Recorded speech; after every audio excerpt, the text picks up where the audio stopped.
again, thank you for having me. I'm just so happy that I'm part of this tour. Maraming salamat. And before kasi now, medyo matagal kami hindi nagkatrabaho ni Frame. Siguro mga 2 days din, no? Mga 2 days din yun? I think the last time that we worked together was mga 2-3 years. Oo. So, I'm just happy. Are you happy na part ako ng show? Mga plastic kayong lahat. Actually lang. Thank you, Frame, for having me. Thank you din para sa oras. It's my At pleasure. very lucky na nandito ka ngayon. Dahil napakagaling talaga naman po, di ba? Di ba? Maliit na bagay. Lagi dapat lagi kayo kasama sa show. Thank you, Frame. Anyway, ito po para po sa inyo lahat. This beautiful song for all of you.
performer, singer, at comedian.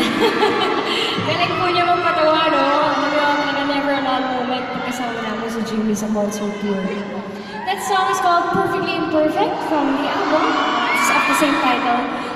At this album was produced by Mr. Alvin Hertzfield. Alam niyo po, hello! Hello! First time ko napakinggan yung song na yun. ganda naman ng awitin na to. It's a celebration of one's true self, accepting the real you, flaws and all. Kasi you will never be happy kapag hindi mo tinanggap ng buong buo ang sarili mo. Tama po ba? And it's a process. Parang you don't wake up one day na parang, ako na ang pinaka-okay na tao sa buong mundo. Kontento na ako kung ano ako.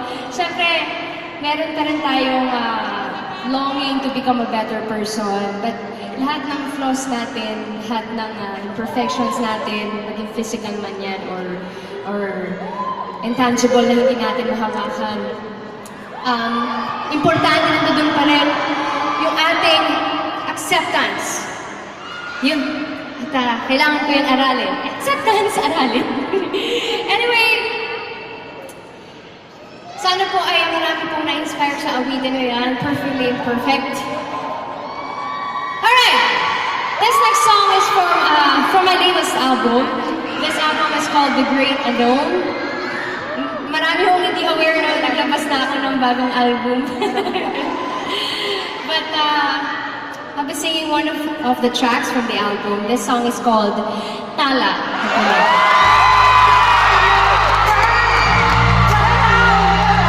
Hindi na ba natali na kita ko sa'yo mga mata?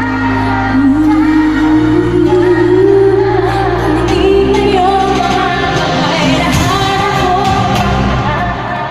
Siguro nga masyadong mabilis ang pagyanig ng puso ko para sa puso mo.